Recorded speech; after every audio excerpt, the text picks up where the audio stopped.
একটা প্রশ্ন ছিল যে তৃণমূলের রাজ্য নেতৃত্ব এবং জেলার নেতৃত্বের অনুমতি ছাড়া মুর্শিদাবাদ জেলায় কাউকে আর যোগদান পাওয়া যাবে না, হঠাৎ করে এরকম সিদ্ধান্ত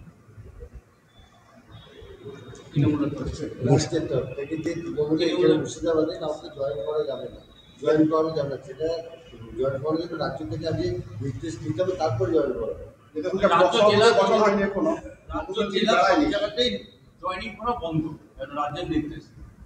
মানে হতে পারে এরকম যে আর পয়সা দিয়ে কেনার ক্ষমতা নেই তাদের, কারণ তৃণমূল থেকে কংগ্রেস থেকে যারাই যোগদান করেছে তাদেরকে তো হয় কোনো পদ দিতে হবে, পয়সা দিতে হবে, ক্ষমতা দিতে হবে, পঞ্চায়েতে চুরি করার ব্যবস্থা করতে, এগুলো গ্যারান্টির উপরে তৃণমূলে করেছে। যারা কংগ্রেস থেকে তৃণমূলে গেছে তারা এই গ্যারান্টিগুলোর উপরে বেশ করে তো গেছে। কেউ তো আর মানব সেবার জন্য যায়নি, নিজের সেবা, নিজের চুরি বাটপাড়ি ধান্দা এইসব করতে গেছে। তা ধান্দার জায়গাটা কোথায়, রোজগার জায়গাটা কোথায়?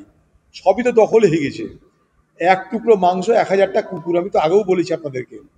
তাই তারা আর যেতে চাইলেও যেতে চাইছে না। এখন কংগ্রেসের মধ্যে তৃণমূলের চর হিসাবে কাজ করতে পারে কিছু লোক, সেটা আমাদের দেখতে হবে। যখন নিচ্ছে না তার মানে কি ডিম্যান্ড আছে কিন্তু সাপ্লাই নাই, অর্থাৎ চাহিদা আছে কিন্তু যোগান দেওয়ার ক্ষমতা নাই, হয়তো তাই নিতে চাইছে না। তাদেরকে দিয়ে হয়তো কংগ্রেসের মধ্যে রেখে কংগ্রেসের বিরুদ্ধে চরবৃত্তি করার চেষ্টা করতে পারে। এটা ব্যাপারে আমাদের সতর্ক হতে হবে। তৃণমূল কেন তাদেরকে নেবে না, এমন কি ফরমান থাকতে পারে? তারপরে চাহিদা হয়তো কোথাও আছে কিন্তু জোগান নাই। জোগান মানে মাল করে দেওয়ার ক্ষমতা নাই, বাটপাড়ি করতে দেওয়ার সুযোগের ক্ষমতা নাই, পঞ্চায়েত লুট করতে দেওয়ার ক্ষমতা নাই। হতে পারে কংগ্রেসের অনেক লোক তো শেষের দিকে জয়েন করেছে, তারা কোনো পদ আর পাচ্ছে না। লোভের তো কোনো শেষ নাই। আর মমতা ব্যানার্জির দল এইভাবেই পশ্চিমবঙ্গে কংগ্রেসটাকে দুর্বল করেছে, কংগ্রেসটাকে কাহিল করেছে। তা কে যাবে, কোথা থেকে যাবে আমরা জানি না। তৃণমূল নেবে কি নেবে না সেটা তাদের ব্যাপার। তবে তৃণমূলের লোকরা আমাদের মধ্যে আসছে, যোগদান করছে বিভিন্ন জায়গায়, এটুকু বলতে পারি। তৃণমূলের প্রতি তৃণমূল দলের কর্মীদের মোহভঙ্গ শুরু হয়ে গেছে। তারা কিন্তু কংগ্রেসের কথা বলছে, তারা কিন্তু কংগ্রেসের সঙ্গে যোগাযোগ বাড়াচ্ছে এবং তারা আজকে হয়তো কংগ্রেসে যোগদান করছে না, আগামী দিনে তারা কংগ্রেসে যোগদান করবে। তৃণমূল দলটা এত বড় তো এমনি এমনি হয়নি। মমতা ব্যানার্জির সঙ্গে লড়াই করে তো একটা অংশ ছিল যারা তৃণমূলকে ভালোবেসে লড়াই করেছিল, তারাও কিন্তু আজকে তাদেরও মোহভঙ্গ হয়েছে। তাই তৃণমূল দল থেকে কংগ্রেসের কিন্তু আগামী দিনে ট্রাফিক বাড়বে, অর্থাৎ আসার ব্যবস্থা বাড়বে।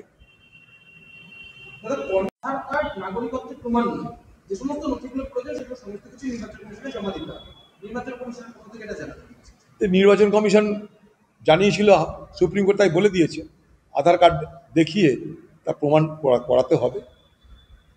11টা ডকুমেন্ট সুপ্রিম কোর্ট এই নির্বাচন কমিশন দিয়েছে। সেই 11টা ডকুমেন্ট মানে শেষ কথা নয়, এগুলো ইন্ডিকেটিভ, এক্সস্টিভ নয়। সুপ্রিম কোর্ট এখানে হস্তক্ষেপ তার জন্যই করেছে বিহারে, এখানে দখল এখানেও সুপ্রিম কোর্ট হস্তক্ষেপ করবে। আমরা তো চাই বিচার ব্যবস্থা এই বিষয়টাকে অত্যন্ত গুরুত্ব দিক, তার জন্য আমরা কোর্টের দরজায় গেছি। আমরা এই জন্যই কোর্টের দরজায় গেছি, এসআইআর করার নামে কোনো বৈধ ভোটারের নাগরিকত্ব নামে তার ভোটের অধিকার কেড়ে নেওয়া যাবে না। এক, এবং পরিকল্পিতভাবে ভোটারদের নাম বাদ দিয়ে কোনো রাজনৈতিক দলের বিশেষ সুবিধা করতে দেওয়া হবে না।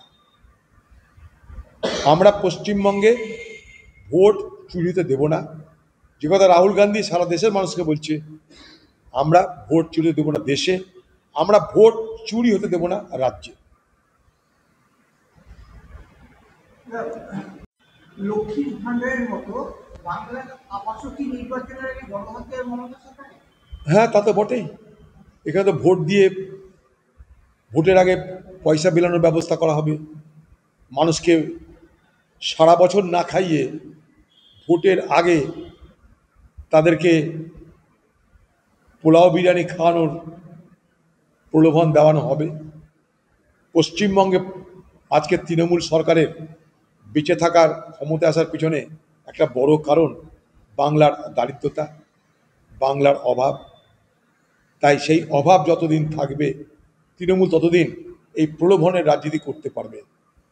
অথচ দেখুন অন্যান্য রাজ্যে লক্ষ্মীর ভাণ্ডার কোথাও 2500, কোথাও 3000, বাংলা কিন্তু লক্ষ্মীর ভাণ্ডারের পরিমাণ বাড়ছে না। আমরা বলেছিলাম অন্তত লক্ষ্মীর ভাণ্ডার, 2,500 করা হোক, বাংলায় করা হয়নি।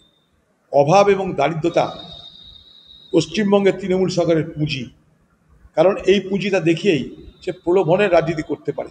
তার সঙ্গে মস্তান আছে, গুন্ডা আছে, পুলিশ আছে, জোচ্চুরি আছে এবং নির্বাচনে জেতা আছে।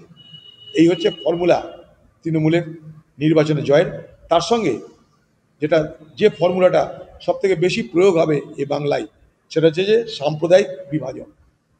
একদিকে সাম্প্রদায়িক বিভাজন, আরেকদিকে প্রলোভন, সঙ্গে হারমাদ তৃণমূল, হারমাদ আর পুলিশের মেলবন্ধন।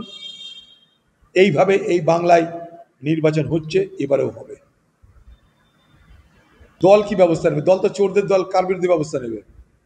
চোর সব তাহলে দলটাতে উঠে যাবে, অতএব দলের কোনো ব্যবস্থা তো হবে না। শিক্ষককে যারা মারতে পারে এইভাবে গরু ছাগলের মতন এবং স্কুলের মধ্যে, তাদের থেকে বড় অপরাধী সমাজের চোখে আর কেউ হতে পারে না। ডাক্তার, শিক্ষক, এদেরকে আমরা আধা ভগবান বলে থাকি, আধা জীবন দানকারী বলে থাকি। তারা যদি আজকে গরু ছাগলের মতন কলেজে, হাসপাতালে, শিক্ষা প্রতিষ্ঠানে নিগৃহীত হয়, অত্যাচারিত হয়, তাহলে আমাদের মুখ লুকানোর জায়গা থাকে না, আমাদের মুখ দেখানোর আর ক্ষমতা থাকে না। সারা বাংলার মানুষ আজ লজ্জিত। দাদা, বাংলার আগে একটা প্রশ্ন ছিল যে তৃণমূলের রাজ্য নেতৃত্ব এবং জেলার নেতৃত্বের অনুমতি ছাড়া মুর্শিদাবাদ জেলায় কাউকে আর যোগদান পাওয়া যাবে না, হঠাৎ করে এরকম সিদ্ধান্ত তৃণমূলের তরফে। রাষ্ট্রের তরফ থেকে যে তৃণমূলে এখানে মুর্শিদাবাদে কাউকে জয়েন করা যাবে না, জয়েন করানো যাবে না। সেটা জয়েন করার জন্য রাজ্য থেকে আগে নির্দেশ দিতে হবে, তারপর জয়েন করা হবে। রাজ্য জেলা রাজ্য জেলা সব জায়গাতেই জয়েনিং করা বন্ধ, রাজ্যের নির্দেশ। কি মনে হলো? মানে হতে পারে এরকম যে আর পয়সা দিয়ে কেনার ক্ষমতা নেই তাদের, কারণ তৃণমূল থেকে, কংগ্রেস থেকে যারাই যোগদান করেছে তাদেরকে তো হয় কোনো পদ দিতে হবে, পয়সা দিতে হবে, ক্ষমতা দিতে হবে, পঞ্চায়েতে চুরি করার ব্যবস্থা করতে, এগুলো গ্যারান্টির উপরে তৃণমূলে করেছে। যারা কংগ্রেস থেকে তৃণমূলে গেছে তারা এই গ্যারান্টিগুলোর উপরে বেশ করেই তো গেছে। কেউ তো আর মানব সেবার জন্য যায়নি, নিজের সেবা, নিজের চুরি বাটপাড়ি ধান্দা এইসব করতে গেছে। তা ধান্দার জায়গাটা কোথায়, রোজগার জায়গাটা কোথায়? সবই তো দখল হয়ে গেছে।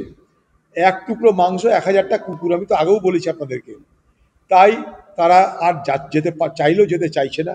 এখন কংগ্রেসের মধ্যে তৃণমূলের চর হিসাবে কাজ করতে পারে কিছু লোক, সেটা আমাদের দেখতে হবে। যখন নিচ্ছে না, তার মানে কি ডিম্যান্ড আছে কিন্তু সাপ্লাই নাই, অর্থাৎ চাহিদা আছে কিন্তু যোগান দেওয়ার ক্ষমতা নাই হয়তো, তাই নিতে চাইছে না।